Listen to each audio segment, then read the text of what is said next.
அஸ்ஸலாமு அலைக்கும் வரஹ்மத்துல்லாஹி வபரகாத்துஹு. அஊது பில்லாஹி மினஷ் ஷைத்தானிர் ரஜீம். பிஸ்மில்லாஹிர் ரஹ்மானிர் ரஹீம். யா அய்யுஹன்னாஸ் இத்தகும் ரப்பக்கும் அல்லதி ஹலகக்கும் மின் நஃப்ஸின் வாஹிதா வ ஹலக மின்ஹா ஸௌஜஹா வ பஸ்ஸ மின்ஹுமா ரிஜாலன் கஸீரன் வ நிஸா வத்தகுல்லாஹ தஸாலூன பிஹி வல் அர்ஹாம் இன்னல்லாஹ கான அலைக்கும் ரகீபா. எல்லாம் வல்ல அல்லாஹ்வின் நல்லடியார்களே, இந்த ஷாஸ் அகாடமியின் மூலம் இந்த வாய்ப்பை அளித்த அல்லாஹ்விற்கு எல்லா புகழும் என்று கூறியவளாக என் உரையை ஆரம்பம் செய்கிறேன். எனக்கு கொடுக்கப்பட்டிருக்கும் தலைப்பு மீண்டும் உயிர்ப்பு, எலும்புகள் ஒன்று சேரும் நாள். இந்த உலகத்தை படைத்த அல்லாஹ் உலக அழிவுக்குன்னு ஒரு நாளை ஏற்படுத்தியிருக்கிறான். அந்த குறிப்பிட்ட நாள் வந்துருச்சு அப்படின்னா உலகம் முற்றிலுமாக அழிக்கப்பட்டுவிடும். பிறகு மறுமையின் விசாரணை ஆரம்பமாகும். ஆனால் இந்த உலகம் எப்போது அழியும் அப்படிங்கிறது யாருக்குமே தெரியாது. ஆனால் மனிதராகிய நமக்கு மரணம்ன்றது ஒன்று நிச்சயமாக நடந்தே தீரும். அதுக்கப்புறமா மறுமை நாள் வரும். மறுமை நாள் வந்துருச்சு அப்படின்னா உலகத்தில் இருக்க எல்லா மனிதர்களும் எழுப்பப்படுவான். கபூரில் இருக்க எல்லா மனிதர்களும் எழுப்பப்படுவான். அதாவது ஆதம் அலைஹிஸ்ஸலாம்ல இருந்து கடைசி இறக்கக்கூடிய எல்லா மனிதருமே அந்த நாளில் எழுப்பப்படுவான். அந்த நாள் எப்போ வரும் அப்படின்னு யாருக்குமே தெரியாது. ஆனால் அல்லாஹ் தன் திருமறை குர்ஆனில் சூரா ஜுமரில் அல்லாஹ் சொல்லியிருக்கான், சூர் ஊதப்பட்டால் வானங்களில் உள்ளவர்களும் பூமியில் உள்ளவர்களும் அல்லாஹ் நாடியவர்களை தவிர மூச்சித்து விடுவார்கள். பிறகு அதில் மறுதலை ஊதப்படும் போது யாவரும் எழுந்து எதிர்நோக்கி நிற்பார்கள். இதில் இருந்து அல்லாஹ் என்ன சொல்கிறான் அப்படின்னா, ஒரு முறை ஊதப்படும் போது எல்லா மக்களுமே இறந்துடுவாங்க. இரண்டாவது முறை ஊதப்படும் பொழுது எல்லா மக்களுமே எழுந்துருவாங்க.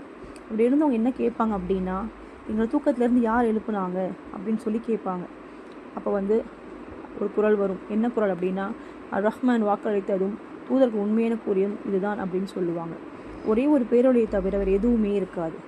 அந்த நேரத்தில் பாவிகளோட நிலைமை ரொம்ப மோசமானதாக இருக்கும். இந்த உலகத்தில் எவ்வளவோ ஆட்டம் போட்டுட்டு கடைசியாக அவங்க மரணம் அடைஞ்சிருப்பாங்க. ஆனால் அதுக்கப்புறமா அவங்க மறுமை வாழ்க்கை எப்படி இருக்குன்னு யாருக்குமே தெரியாது. ஆனால் அல்லாஹ் அவங்களை எழுப்பும் போது எப்படி எழுப்போம் அப்படின்னா, அல்லாஹ் தன் திருமறை குர்ஆனில் சொல்லியிருக்கான். பனு இஸ்ராயீல் 97 வசனத்தில், அல்லாஹ் யாரை நேர்வழியில் செலுத்துகிறானோ அவர் தான் நேர்வழி பெற்றவர் ஆவார். இன்னும் அவன் யாரை வழிகேட்டில் விடுகிறானோ அத்தகையவர் உதவி செய்வோர் அவனை அன்றி வேறு எவரையும் காண மாட்டேன். மேலும் அவர்கள் குருடர்களாகவும் ஊமைகளாகவும் செவிடர்களாகவும் அவர்கள் எழுப்பப்படுவார்கள்.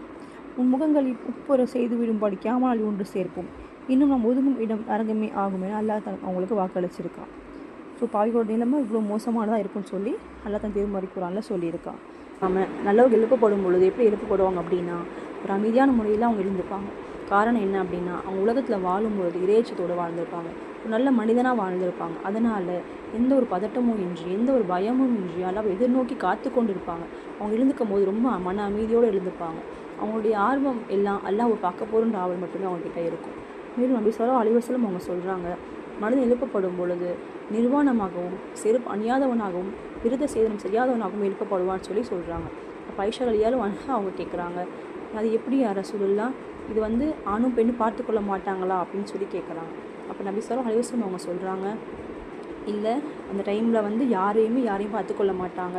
அந்த நாள் ரொம்ப மோசமானதாக இருக்கும். அல்லாஹ்வின் பிடி ரொம்ப கடுமையானதாக இருக்கும். அதனால் அவங்க பயத்தில் யாரையும் பார்த்துக்கொள்ள மாட்டாங்க. தாய் தந்தையர் அருகில் இருந்தாலும் சரி, பெத்த பிள்ளைங்கள் அருகில் இருந்தாலும் சரி, யாரையும் திரும்பி கூட பார்க்க மாட்டாங்க. அவங்க நிலைமையை நினச்சி அவங்கவுங்க பயந்து நிலைமையில தான் இருப்பாங்கன்னு சொல்லி சொல்கிறாங்க. சுபஹான் அல்லாஹ். இப்படிப்பட்ட ஒரு நிலைமை கண்டிப்பாக நமக்கு வந்தே தீரும். அப்படி வர்றதுக்கு முன்னாடி நம்ம நல்ல மனிதனாக வாழ்ந்து நல்ல மனிதனாக மரணிக்கக்கூடியவனாக இருக்கணும். முஸ்லீம்களை அன்றி தவிர நீங்கள் மரணிக்காதீங்கன்னு சொல்லி நபி ஸல்லல்லாஹு அலைஹி வஸல்லம் அவங்க சொல்லியிருக்காங்க. நபி ஸல்லல்லாஹு அலைஹி வஸல்லம் அவங்க மரண நேரத்தில் என்னை உயர்ந்த தோழர்களோடு சேர்த்து வை, என்னை உயர்ந்த தோழர்களோடு எடுப்பு அப்படின்னு சொல்லி அல்லாஹ்க்கு துவா கேட்கக்கூடியவங்களாக இருந்திருக்காங்க. அதே மாதிரி நம்ம அதிகமாக துவா கேட்கும் பொழுது இந்த மாதிரி வேதனைகளை விட்டு நம்ம பாதுகாப்பில் கேட்கணும். இன்ஷா அல்லாஹ். வாஹி தக்வான் அல்ஹம்துலில்லாஹி ரபில் ஆலமீன். அஸ்ஸலாமு அலைக்கும் வரஹ்மத்துல்லாஹி வபரகாத்துஹு.